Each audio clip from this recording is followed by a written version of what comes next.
This happened to me about 5 years ago when I was living in a small rural town that might as well have been in the middle of nowhere. This town was the kind where everyone knew each other, but also where everyone knew your business if you weren't careful. It's not the kind of place you'd expect anything exciting to happen, but of course, that's never the case. So, there I was, 11 p.m. on a random weekday night, walking to my friend Jacob's house. The town was quiet, and the night was pitch black. No stars, just an occasional streetlight flickering here and there. The road I was walking on was lined with old, dilapidated houses that looked like they'd been abandoned for years. The whole area felt like it was stuck in time, isolated and strange. I was about halfway to Jacob's place when I walked by this old warehouse. It was on the outskirts of town, near the edge of a road that didn't see much traffic at all. The building looked like it hadn't been used in decades. Its windows were cracked, the paint was peeling, and the whole place was overgrown with weeds. A rusted sign barely hung above the entrance, but I could just make out the words, "Metalwork Supplies." Now, I don't know why, but something about this warehouse has always unnerved me. The vibe around it was just wrong. I had no idea who owned it, or if it even had an owner. But I'd never seen anyone going in or out. It was one of those places that people avoided, even though it wasn't really in anyone's way. So, as I'm walking past that warehouse that night, I hear this noise coming from inside. At first, I thought it was just the wind or maybe a stray animal. But then, the sound became louder, more mechanical, almost like a clang, a bang. It didn't sound like any animal I knew, and it didn't sound like the wind either. I should have just kept walking, but I was curious, too curious for my own good.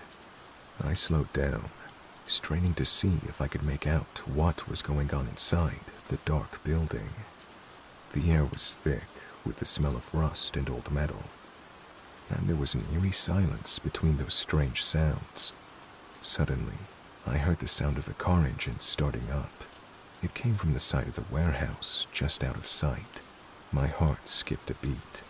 What kind of car would be out there at this hour? I could see the faint glow of headlights moving slowly around the side of the building. Whoever it was, they were deliberately keeping quiet. Then, 2 men, massive, broad-shouldered guys, emerged from the shadows. They were dressed in all black, moving carefully, as though they were trying not to draw attention to themselves. They were carrying something between them, wrapped in what looked like an old tarp. It was heavy, too heavy to just be tools or scrap metal. It was clearly a large object, bulky, like they were smuggling something. At first, I didn't move. I just stood there in the dark, frozen. I couldn't make sense of what I was seeing. Why was someone carrying a giant, mysterious package out of a rundown warehouse in the middle of nowhere? I mean, who even was that? What were they up to? Then it happened. One of them glanced over and saw me. His eyes locked onto mine, and for a split second, everything in my body screamed at me to turn around and run. But I was paralyzed. Why was I still standing here? "Hey," the guy shouted. That was enough. I snapped out of my stupor and booked it. I ran faster than I thought I ever could, my legs pumping and my heart racing. I could hear the engine roar to life behind me, the tires screeching on the gravel as the car sped off, its headlights cutting through the darkness. I don't even know how long I ran for. Maybe 2 minutes, maybe 3. My breath was ragged. My legs were burning, but I didn't dare stop. I had no idea if they were following me, but I wasn't about to take any chances. Finally, I glanced back. Nothing. The car was gone. I slowed down, my chest heaving as I struggled to catch my breath. The adrenaline was still rushing through me, but the immediate danger seemed to have passed.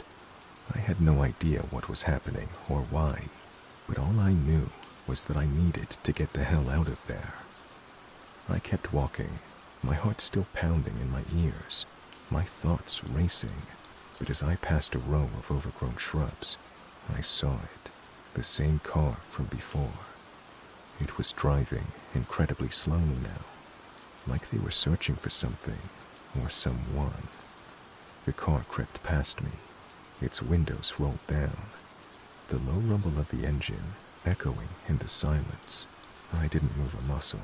My heart stopped for a second as I instinctively crouched down behind the bushes, praying they wouldn't spot me.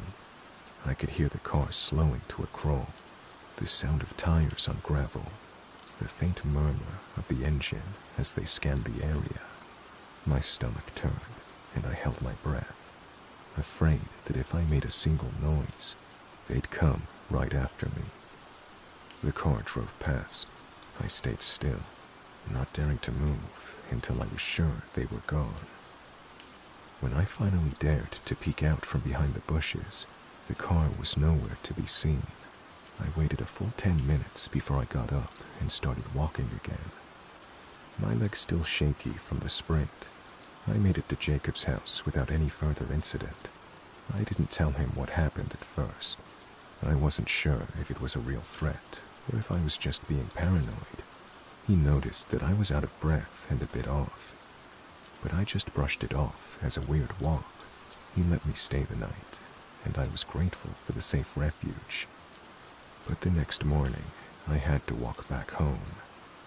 The whole time, I kept thinking about what I'd witnessed. It didn't make sense. The car, the men, the way they were moving so carefully. It was all wrong. As I walked past the warehouse again, my heart dropped into my stomach. The place was different. There were police cars parked outside, their lights flashing in the early morning mist.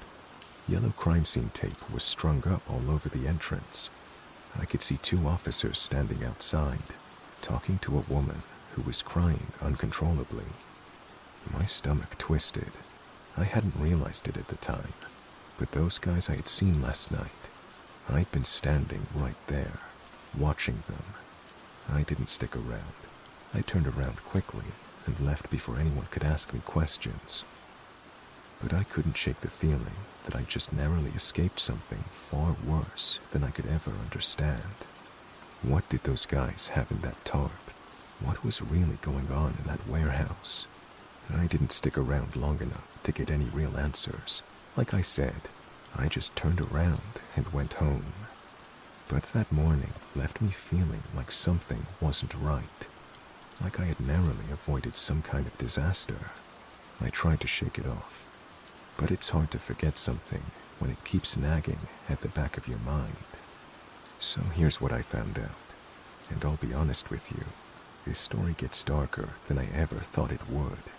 It wasn't just some petty crime. I kept hearing rumors around town. People who were close to the area started talking, and eventually, I got the piece of the puzzle that had been missing for so long.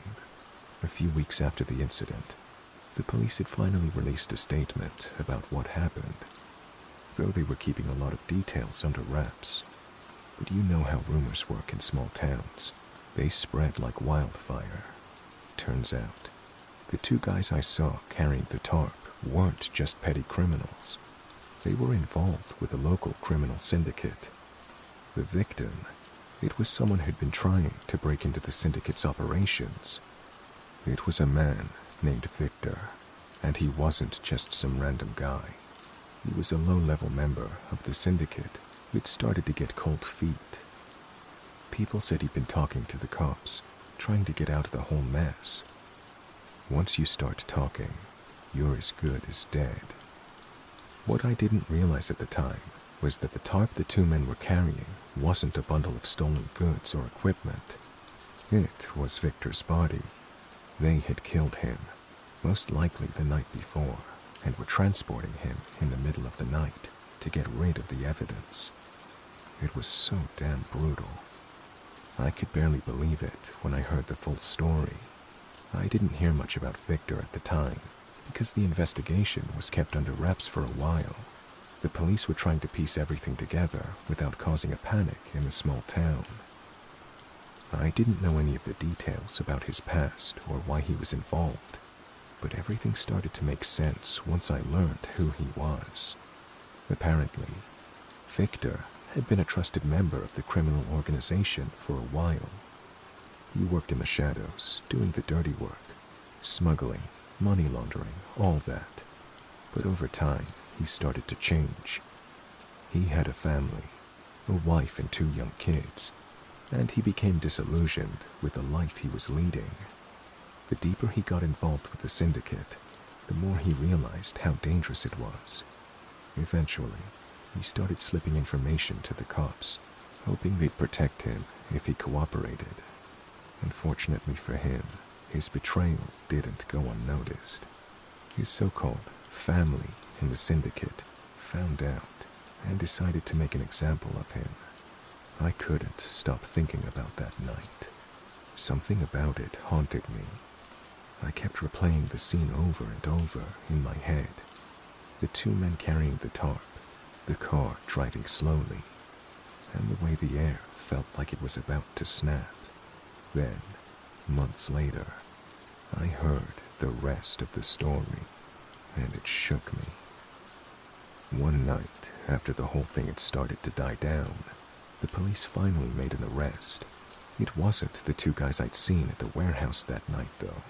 Those 2 were part of a much bigger network, and they managed to escape the law for a while. But eventually, they were caught in a sting operation. The man who got arrested was Carlos, a mid-level operator in the syndicate who'd been working with Victor for years. Carlos was the one who arranged for Victor's death. He had orchestrated everything. From the moment Victor started talking to the police, to the moment they decided to silence him for good. Carlos wasn't the one in the car with the tarp that night, but he was the one who ordered it, and when they arrested him, the police uncovered something horrifying. There were other bodies. This wasn't just about one man. It was about a long string of disappearances. It turns out that the warehouse wasn't just a place for the syndicates to stash things. It was used for all kinds of illegal activity. They had been operating in the town for years, pulling in people from all over. The criminal organization wasn't just local. It had connections to some of the bigger, scarier syndicates operating across the country. The whole thing went much deeper than I realized. Victor wasn't the only one to suffer because of the organization. The police found multiple missing persons linked to the same group, all tied to the syndicate's operations in the region. There were whispers about how they'd been silencing people for years, using intimidation, violence, and fear to keep their secrets. Victor's death was a warning to anyone who might consider crossing them. His betrayal cost him his life, and it cost his family everything. His wife and kids were left behind to pick up the pieces, and as tragic as that is, his death did have kind of a twisted justice. After Victor's murder, the investigation into the syndicate intensified, and things began to unravel. Here's the thing. I never found out what really happened to those 2 men I saw carrying the tarp. I've asked around, and it's been suggested that they may have had something to do with the cleanup operations for the syndicate, but no one's been able to confirm whether they were the ones directly responsible for Victor's death. After all, in criminal organizations like that, people tend to get lost in the shuffle. Their roles never truly revealed. The most chilling part, some of the officers working on the case later admitted that they had suspicions about certain people within the force being involved with the syndicate. The web of corruption and crime ran deeper than anyone realized, and no one was ever truly safe. In the end, I learned something that still sticks with me to this day. Sometimes, the most innocent things, like taking a walk at night, can lead you into situations you've never imagined. I didn't realize what I was seeing at the time, but if I hadn't been in the wrong place at the wrong time, I wouldn't have witnessed Victor's last moments or even realized the depth of the darkness that had been quietly simmering in our town for years. And to this day, I can't shake the image of that tarp. That was Victor. And this all went down in my small town.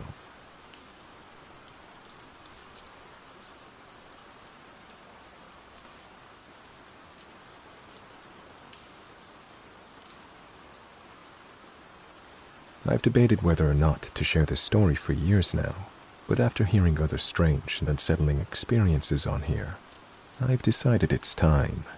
This happened when I was working as an instructor for a wilderness survival course in the late 2000s that took groups of people into the woods to teach them how to survive with nothing but the basics.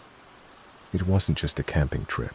It was a real survival experience where people learned essential skills: shelter building, fire starting, water purification, and foraging. We took them deep into the woods of upstate New York, far from civilization. The areas we went to were remote, usually surrounded by thick forest, miles away from the nearest town. One of the exercises we'd do was to take students to a secluded spot in the woods. It was about half a mile from the main camp, but we always took a winding, circuitous route, so it felt much further and more isolated. Once we got to the site, the students had built their own shelters out of materials they could find in the forest. They'd spend the night there, isolated, with only their shelters and a small campfire to keep them company. It was a tough night for the students, especially after a long day of survival training. And as one of the instructors, it was my job to keep an eye on them and make sure they were all safe. That night, we were out with a small group of students. It had gotten dark, and the temperature had dropped. We had finished eating, and the students had already made their shelters. They were getting ready to turn in for the night, and the instructors were cleaning up the fire pit. Everything felt normal, until it didn't. The first odd thing was the sound. It started as a faint, almost imperceptible thump in the distance, like a deep rumble coming from beneath the ground. At first, I figured it was just the wind rustling through the trees, or maybe an animal moving through the woods. But then the sound grew louder and more distinct. It wasn't the wind. It was too steady and rhythmic, like a low hum that filled the air. The noise wasn't coming from above or around us. It felt like it was coming from deep within the earth itself. At first, I didn't say anything to the other instructors, but I could tell they were starting to notice it too. I could see them exchanging glances, a mix of curiosity and concern. The students hadn't noticed it yet, thank God. We didn't want to scare them, so we kept it quiet. Then the hum shifted. It became more erratic, almost like the sound of a distant drum beat. It echoed through the woods, getting louder, faster, and more intense. It felt like it was getting closer, but then it would fade away, only to return a few moments later, louder than before. The sound pulsed like it had a rhythm of its own. The temperature seemed to drop even further as the sound continued, and the night felt suddenly very still and unnatural. I tried to rationalize it. Maybe it was a large animal or some kind of weather phenomenon. But the more I listened, the more it seemed wrong. The rhythmic thrum had an almost unnatural quality to it, as if it was being made deliberately. Something about it made my skin crawl. The students were now all in their shelters, probably asleep by this point, but the sound didn't stop. If anything, it grew louder. The closer it got, the more the trees around us seemed to shake. I turned to my fellow instructors. but none of us knew what to make of it. We stood there, listening, wondering if anyone else was hearing this. The hum was now more of a deep, vibrating resonance, filling the air around us like the sound of a large drum or a massive engine revving, only deeper and somehow more otherworldly. By now, I couldn't focus on anything else but the sound. It was unlike anything I'd ever heard in the wilderness. We waited, thinking it would stop, but it didn't.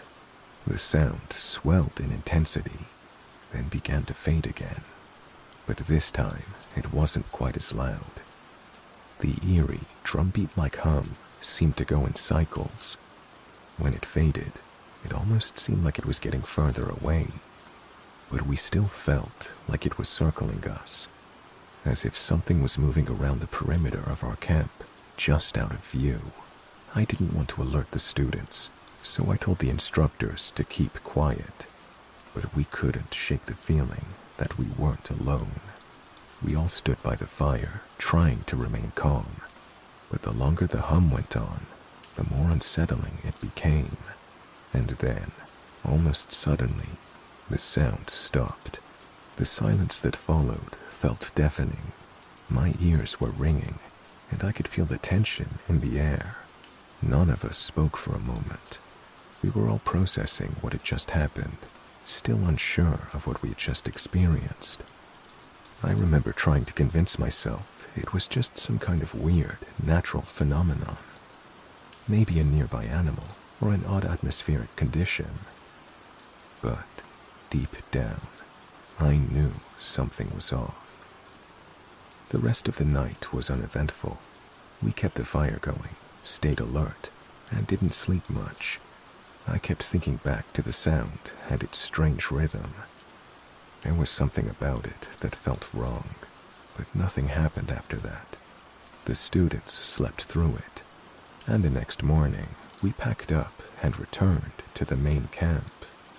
It wasn't until a few days later that we learned the truth. One of the other instructors, who had a friend in a nearby town, overheard a conversation about a strange event that had occurred just a few days before our wilderness trip. There had been reports of loud noises in the area, a deep, rhythmic drumming sound coming from the woods not far from where we were camped. Some locals had thought it was some kind of ritual, though no one could explain it.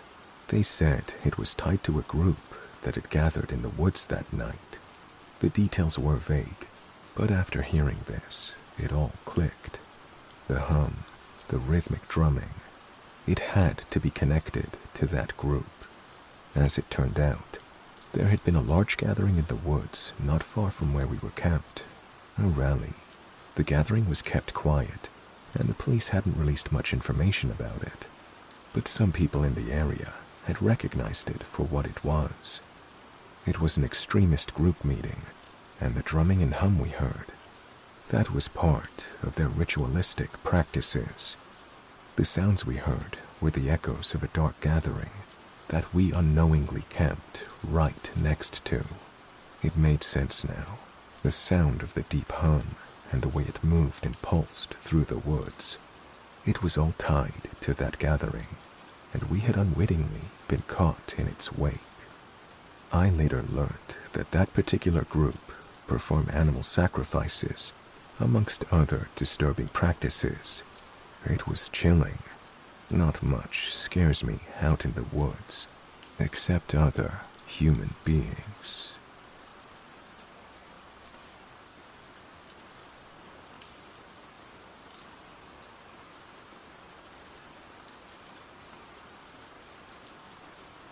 I've been debating whether or not to share this story for a few years now. It's one of those things that, if I told anyone, they'd think I was insane. But here I am, hoping maybe someone out there might believe me, or at least understand the unease that still gnaws at me to this day. This happened a long time ago, around 12 years ago, and I still remember it vividly. To give you some context, I grew up in a quiet suburban neighborhood on the outskirts of a small town in the Midwest, the kind of place where everyone knows everyone's business, and kids play outside until it gets dark. My best friend Sam and I were typical teenagers, not interested in the drama of high school, but more in the mystery of the world around us.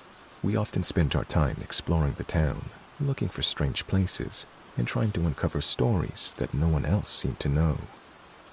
Our neighborhood was small, only about 20 homes in total, but it bordered a massive stretch of forest that seemed to go on forever. Most people avoided the woods, preferring to stay on the well-lit streets or their manicured lawns, but Sam and I weren't like that. We had a different mindset. The woods called to us. There was something about that dense, dark forest with its winding paths and thick foliage that stirred our curiosity. We'd wander into the woods at night, sometimes with flashlights, other times without, just to see what we could find. And on occasion, we'd push our boundaries, walking deeper into the trees than anyone else would dare go. Now, here's where it gets weird. I'm not saying I'm some kind of paranormal expert, but what happened that night was beyond anything I could have imagined. I still can't explain it. I don't know if I ever will. So, on the night in question, Sam and I had decided to go for one of our late-night walks through the woods. It was around midnight, and there was a full moon, casting an eerie glow over the trees. The light cut through the thick branches, creating long, shadowy figures that seemed to twist and move in the corner of my vision. The air was thick with moisture, and the smell of wet earth hung heavy. It was one of those nights where everything felt just a little off, but you couldn't put your finger on why. We were walking along a well-known path when we noticed something strange. There was a light up ahead. It wasn't the usual streetlight glow or the dim light of a distant house. This was a warm, yellowish glow, almost like candlelight, coming from deep within the woods. The light flickered, like it was being carried by someone, but there was no sound, no footsteps, no rustling of leaves. Just the light. We paused and stared at it for a moment, unsure of what we were seeing. Sam squinted into the distance, his expression uncertain. "What do you think it is?" he asked. "I don't know," I replied, "but we should check it out. Maybe someone's out here." We both shrugged and continued walking toward it, our curiosity getting the better of us. As we got closer, the glow seemed to grow brighter, and that's when we saw him. At first, it was just a figure standing there near a clearing. But as we drew nearer, I realized it was a man. He was tall, wearing old-fashioned clothes, a kind of patched-up coat with a tattered brimmed hat, and boots that looked like they hadn't been cleaned in decades.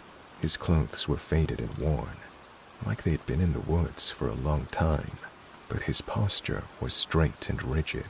He wasn't moving, just standing there, as if waiting for something. His face was partially hidden in the shadows, but I could make out the outline of his features. His skin was pale, almost ghostly white, and there was something unsettling about the way his hands hung by his sides. Thin, bony fingers that seemed to twitch every so often. He was staring intently at something on the ground, almost as if in deep thought. The closer we got, the more I noticed how still everything seemed. The wind had stopped, and the usual rustling of the trees had fallen silent. Even the distant sounds of crickets had ceased. It was like the entire world was holding its breath. I remember feeling an odd sense of unease, like something wasn't right. My stomach tightened, and the hairs on the back of my neck stood up. I nudged Sam and whispered, "Do you see him?" Sam nodded, but didn't say anything, his expression tightening. At that moment, the man slowly turned towards us. His movement was unnaturally slow, as if he were trying to take his time, savoring the moment. And when he fully faced us, I almost wish he hadn't. His eyes, their blackness hit me like a punch to the gut. His eyes were completely black, no whites, just two endless voids, the kind of black that swallowed everything around it, leaving only darkness. It was as if his eyes had no depth, no soul behind them, just emptiness. The way he looked at us was cold, calculating, and piercing. It felt like he was staring right into my very soul. In the split second that our gazes met, everything about the world around us felt wrong. It wasn't just the eyes. The air felt thick, as if it were pressing down on me, suffocating me. And for some reason, I knew we shouldn't be there. It wasn't like the usual unease you feel when you're in a dark, quiet place. This was something deeper. It was primal. Then, in the most unsettling way, he spoke. His voice was low and gravelly, like someone who hadn't spoken in years, as if his words had been trapped in his throat, desperate to be released. "You really shouldn't be here," he said, his voice taunting. My heart was pounding in my chest. Every instinct screamed at me to run, but I couldn't move. My body was frozen in place, as if the man's eyes had put me under some kind of trance. Sam, on the other hand, wasn't frozen. He wasn't standing there like I was. His feet shifted nervously, and then, as if the weight of the moment had finally hit him, he let out a sharp breath and whispered, "We need to go." That was all it took. His words broke the spell that seemed to hold me in place. I grabbed his arm, and without a word, we turned around and ran. I've never run so fast in my life. We didn't look back. We didn't stop to breathe or check if the man was following us.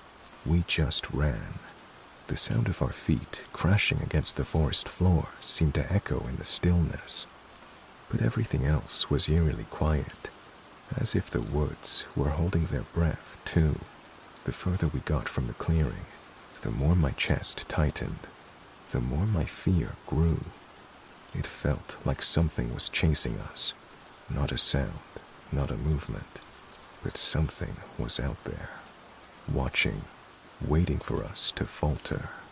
I don't know how long we ran, but when we finally broke free from the edge of the forest and reached the street, it was like the weight of the world lifted from my shoulders. We didn't stop until we were safely inside my house, locked behind the door. I stood there, trying to catch my breath, while Sam paced back and forth, his hands running through his hair. His face was pale, and his eyes were wide. He couldn't stop looking out the window, as if he expected the man to be standing in the yard, watching us. Finally, Sam turned to me, his voice shaky. "Did you see his eyes?" I nodded. I saw them. They were black, completely black. There was nothing behind them, just emptiness. For a long time, neither of us said anything. We didn't have to. We both knew that what we'd encountered wasn't something we could explain. We didn't want to talk about it the next day, or the day after. But I could tell that something inside of us had changed. The woods no longer felt like a place of adventure. It felt like something else, something far older and far darker than we could ever understand. We never went back to those woods again, not even when the curiosity gnawed at us, urging us to find answers. There was something about that man, something wrong, something we couldn't explain. We tried to tell ourselves it was just a weird encounter, a trick of the light, maybe even a hallucination. But deep down, we knew the truth. That man, whatever he was, had been waiting for us. There's a saying in our town that goes, "The woods have their own secrets. Maybe they are best left alone."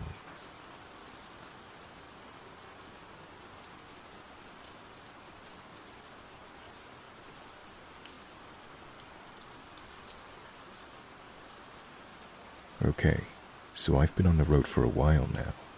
I've seen some pretty messed up things in my time, from accidents to addicts, panhandlers, and everything in between. The kind of stuff you don't even want to think about while you're trying to make it to the next town. But there's one story from a few years back that still gives me the chills whenever I think about it. It all happened on one of those long stretches through Kansas, the kind of road that seems to go on forever, with nothing but flat land, little towns, and just the emptiness in between. It was a night like any other. I had been driving all day, and I was well into the night shift. The headlights of my truck cut through the darkness, but outside of the faint glow from my cabin, all I could see was the black nothingness of the Kansas landscape. I've driven through this area many times before, so I was used to the isolation, but this time, something felt off. There's this stretch of I-70 in Kansas that feels like it goes on forever, and I've driven it at least a dozen times. The road's mostly flat, with barely any lights or signs of life. Just a few small towns every 30 miles or so, and then nothing. I'd been on the road for several hours, and I was feeling the fatigue start to set in. I'd seen a few trucks go by earlier, but it was quiet now, so quiet I could almost hear the hum of my engine in my ears. Around 2 a.m., I noticed a beat-up old car. It wasn't anything special, a faded, rusted sedan, the kind of car you see on the side of the road with a "free" sign on it. But it was out of place here in the middle of nowhere. No one else was on the road, and yet, this car appeared out of nowhere, headlights flickering as it came up behind me. I didn't think much of it at first, just another car, probably someone else who'd been out driving too long. But as I got closer, I saw something strange. The people in the front of the car were staring unblinkingly at me. They weren't just glancing in my direction, they were staring with this unnerving intensity. Now, I've been on the road long enough to know that sometimes you'll see the same vehicle a couple of times, especially if there aren't many cars out there. But this was different. This wasn't just a normal pass. I could see them turning their heads to follow me, even as the driver should have been paying attention to the road. He was staring at me again. It wasn't curiosity. He was studying me, and both of their stares were very unsettling, and they made a serious pit form in my stomach. A few minutes passed, and I thought I was just imagining things.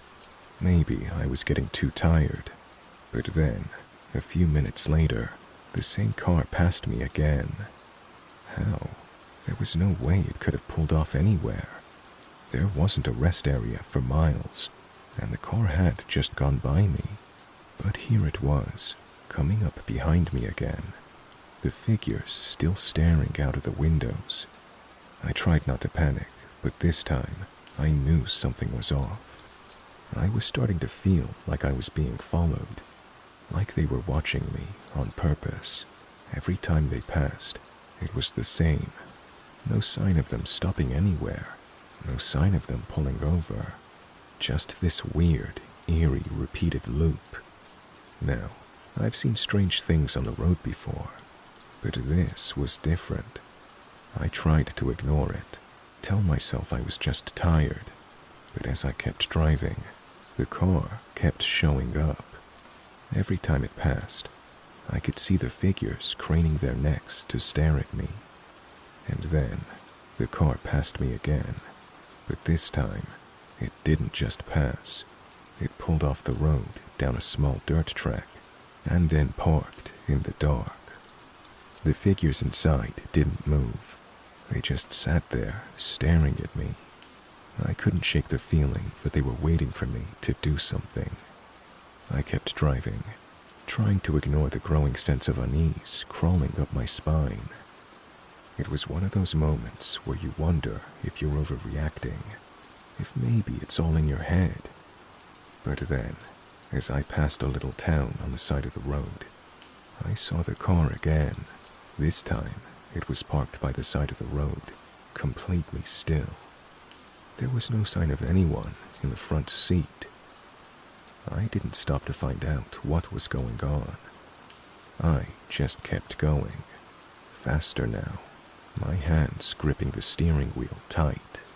I pulled into the TA truck stop in Limon a little while later, needing to take a break and get my bearings.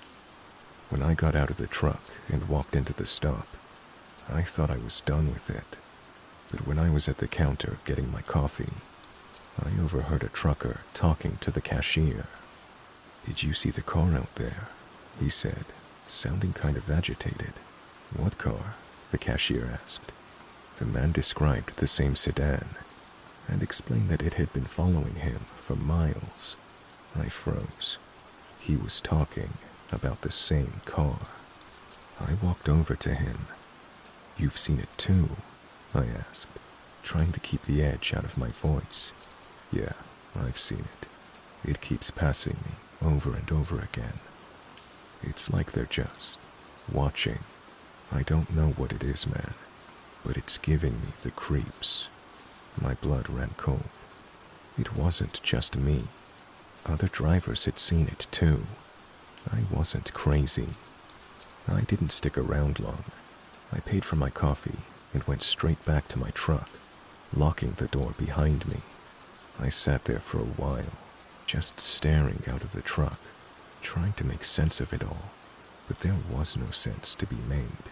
It was just one of those things that doesn't make any logical sense, but still happened. And I don't know what the hell it was, but it still creeps me out when I think about it.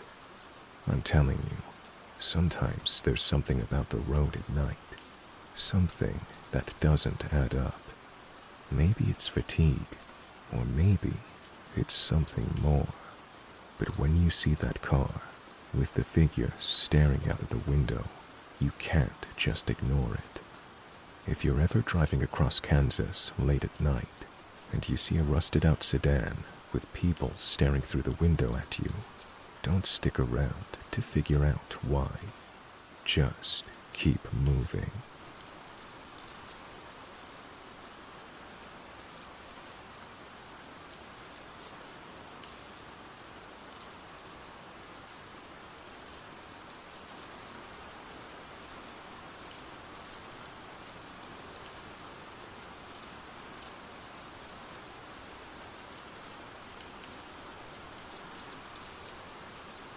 Hey guys, I hope you enjoyed that.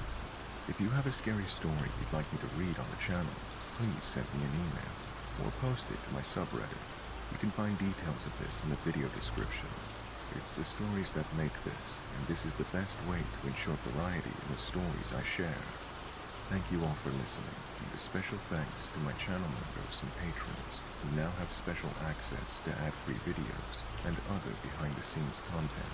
Once again, thank you guys for listening. Have a great night.